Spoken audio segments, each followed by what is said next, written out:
Welcome back to Cossy Podcast. My name is Cossy. Welcome back to a brand new video with second Manchester United in a couple of hours from now. These are the key things to watch out in this game. I've done a whole extensive preview on this video, on this match on the 90 Mo. Make sure you go and watch that video. I've talked about the starting 11s, the team news, the injuries and everything, including tactics as well. But on this one, I want us to talk about the key things Arsenal have to focus on and why this game is very important, not only because we're playing Manchester United, but also because we've got to bounce back and we've got to set our home record straight as well.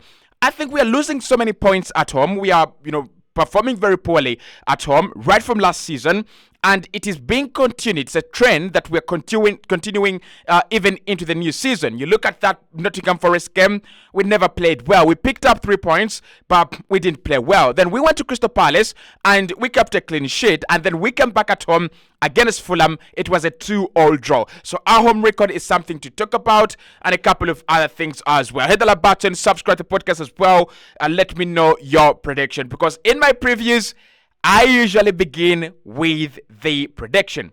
So I've said that it's gonna be a 3-1 in favor of Arsenal. But for purposes of this video, because I know you will remind me during the match reaction, I'm going to go a little bit, right? I'm going to be a little bit tighter. I'm going to say 2-1. I'm going to set 2-1 in favor of Arsenal. I think Saka will get onto the score sheet. Kai Havertz, if he plays in this game, he will score. And Marcus Rashford. Yeah. 2-1, Arsenal, Marcus Rashford, Saka, and Kai Havertz. That is my prediction. I've gone away from the 3-1 because I think it's going to be a tight game. I think it's a game where Manchester United will be cautious. They won't want to expose themselves, and they don't want Arsenal to just have a free run. All the time we played against Erik ten Hag, I don't think Arsenal have really had that, kind of free run in midfield, allow us to do whatever we want to do. I don't think that's how Erik ten Hag wants to treat Arsenal, and he has never treated us such, as such. Okay, now the key points. One is Thomas Partey is absent, and this one is going to be a match-defining, event.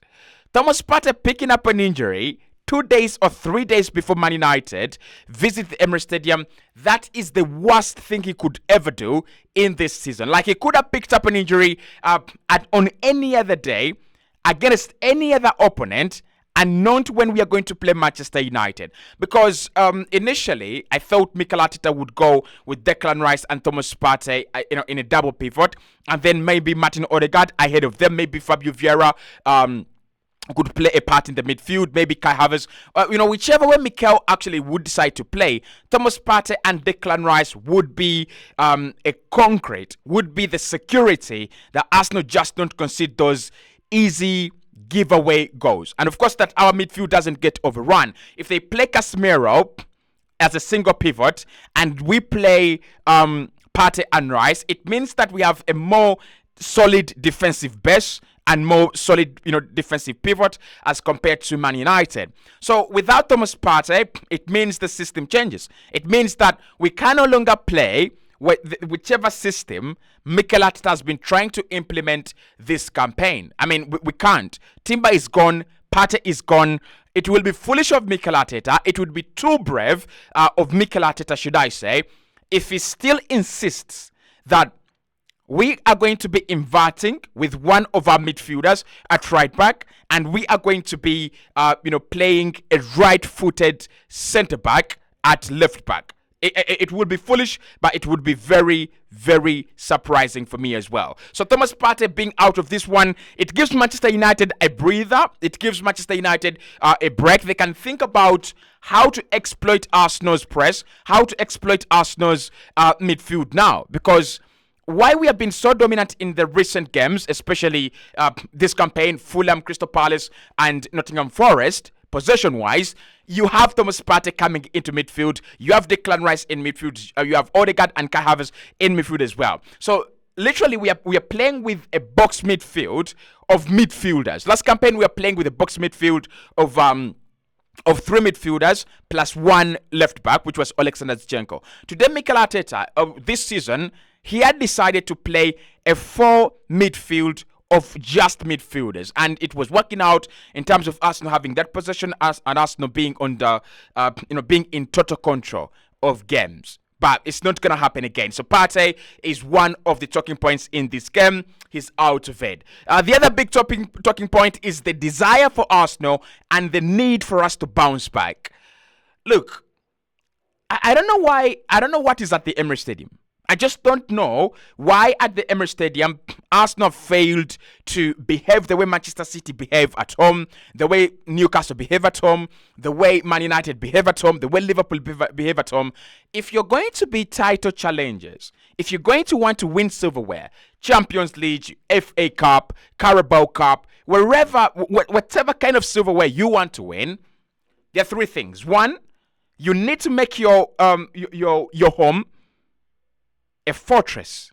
I don't think Arsenal have done that. And last campaign is one of the reasons why we didn't deserve to win the league. Like, you can't fail to beat Southampton in your own home ground. You fail to beat Newcastle in your home ground. You fail to beat or get a point against Man City at your home ground. It's embarrassing. Like, you've got to do better than that. And Brighton come there and pick up 3 points at your own home ground.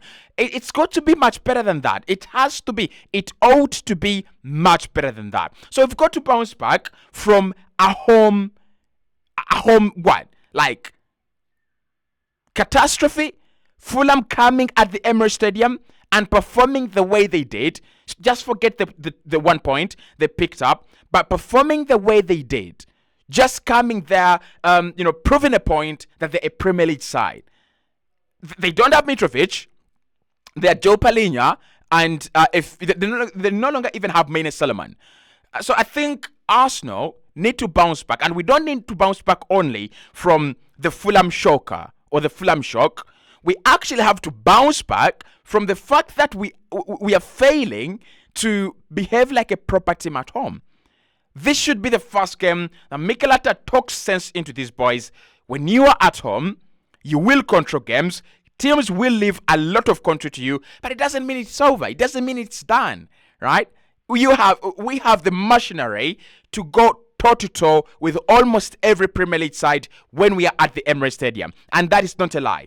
We've got the machinery, we've got the equipment, we've got the resources to go toe-to-toe with every single Premier League side at the Emirates Stadium and come out on top. The fact that we are not, coming out on top in many of these fixtures where we have to be, it's concerning.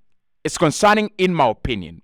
So let's get to the game. Those are the 2 points I wanted to talk about before we get into the real action. So our problem this campaign is creating chances and burying them. Burying them might not be a big problem because we're not creating as much, and we've already scored in each and every appearance we've made. So it shows that our clinical levels are going up, our conversion rate is going up, but the truth is that the chances are not quality enough.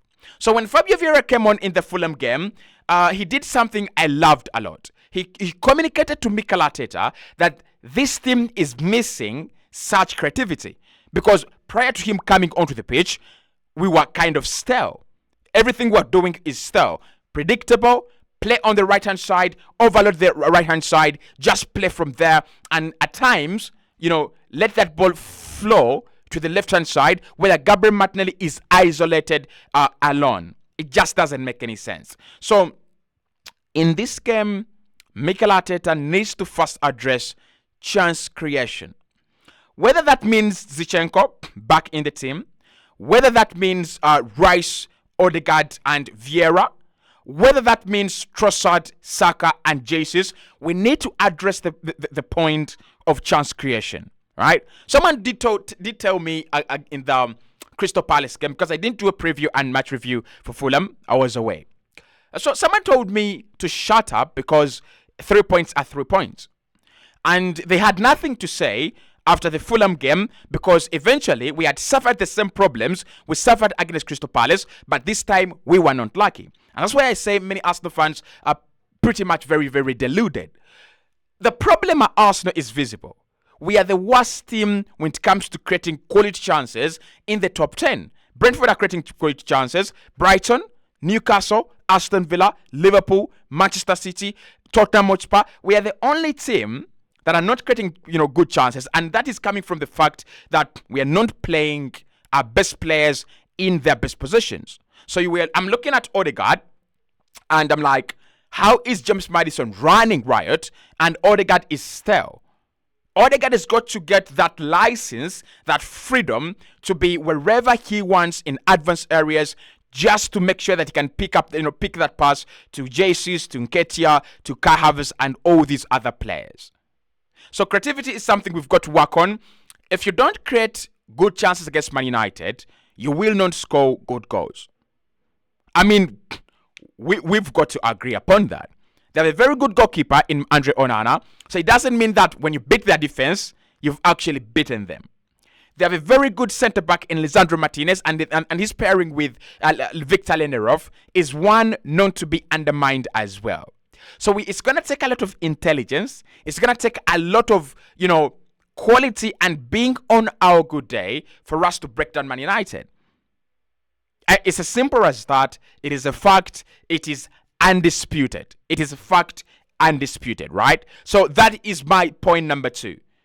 Create chances, create quality chances, right? I don't care how Mikel does it.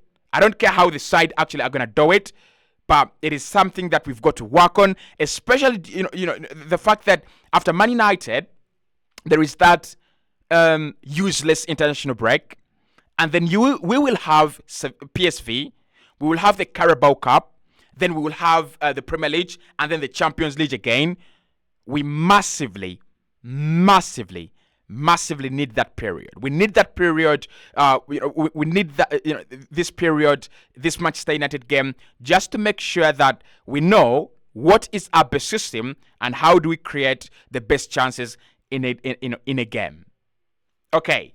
Mistakes is another point that we've got to talk about in this game. Yeah, it's a preview of caution. I'm sorry. It's a preview of caution. Like I said, if you want a balanced preview, then I've done it on the 90 more. I just want to talk about Arsenal on this one and where we are actually getting it wrong this campaign as we go into this game.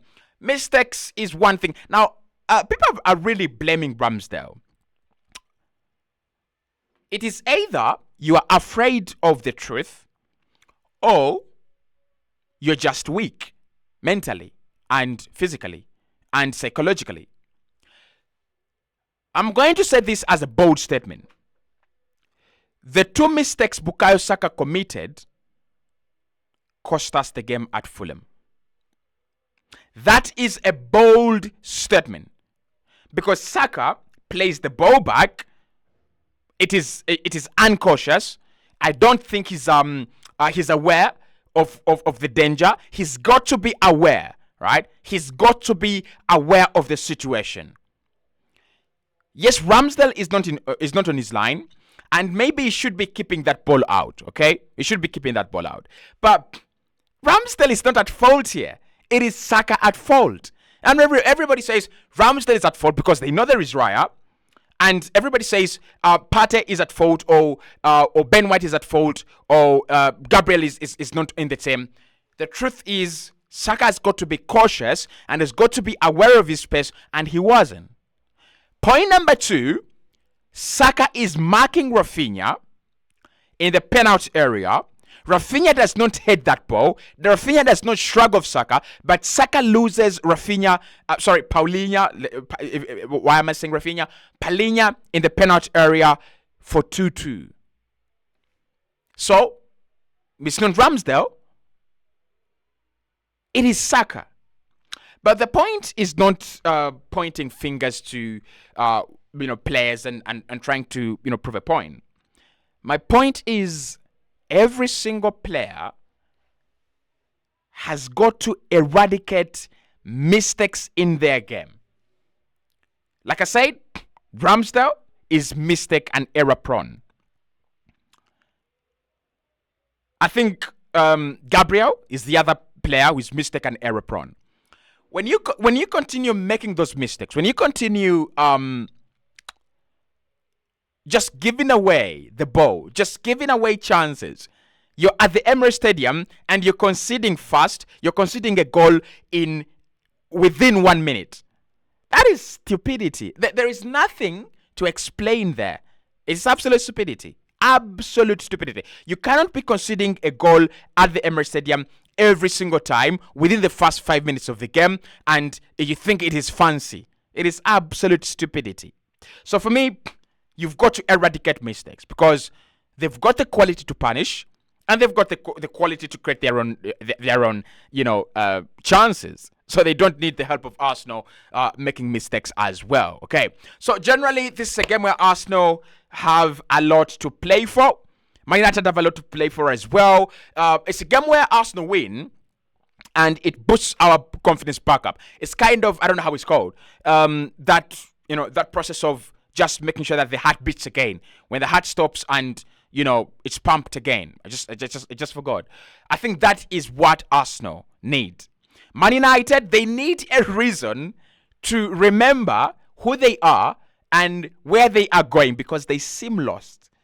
They really seem lost this campaign. But I want your thoughts. I want your opinions as well. Like I said, I've done a much better extensive preview right there on the 90 More podcast. Make sure you check it out. It's already on the community tab of this channel. So make sure you check it out. It's I've talked about the injuries. I've talked about the predicted lineups. I've talked about the key players. I've talked about why Arsenal actually have a better edge and a better advantage in this game, and the things that Arsenal have to do to win that game. I'll see you right in the next one.